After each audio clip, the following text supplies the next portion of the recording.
ಕೇರಳದ bus conductor ಆಗಿದ್ದ ಯುವಕ ರಜೀಶ್ ಅವರ ದುಃಖದ ಘಟನೆ ಇಂದು ಸಾವಿರಾರು ಜನರ ಮನಸ್ಸನ್ನು ಕಲಕಿದೆ. 8 ವರ್ಷಗಳ ಹಿಂದೆ ಉದ್ಯೋಗದ ನಿಮಿತ್ತ ವಿದೇಶಕ್ಕೆ ಹೋದ ಅವರ ಪತ್ನಿ ಅಲ್ಲಿ ಮತ್ತೊಬ್ಬ ವ್ಯಕ್ತಿಯೊಂದಿಗೆ ಸಂಬಂಧ ಬೆಳೆಸಿಕೊಂಡು ಬಳಿಕ ರಜೀಶ್ ಅವರಿಂದ ದೂರವಾದರು ಎಂದು ವರದಿಯಾಗಿದೆ.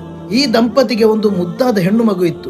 ಆ ಮಗುವನ್ನು ರಜೀಶ್ ಅವರೇ ಅಪಾರ ಪ್ರೀತಿಯಿಂದ ಬೆಳೆಸುತ್ತಿದ್ದರು. ಆದರೆ 2 ತಿಂಗಳ ಹಿಂದೆ ನ್ಯಾಯಾಲಯದ ಆದೇಶದಂತೆ ಮಗುವಿನ ಪಾಲನೆ ಪೋಷಣೆಯ ಹಕ್ಕು ತಾಯಿಗೆ ನೀಡಲಾಯಿತು ಎಂದು ತಿಳಿದು ಬಂದಿದೆ.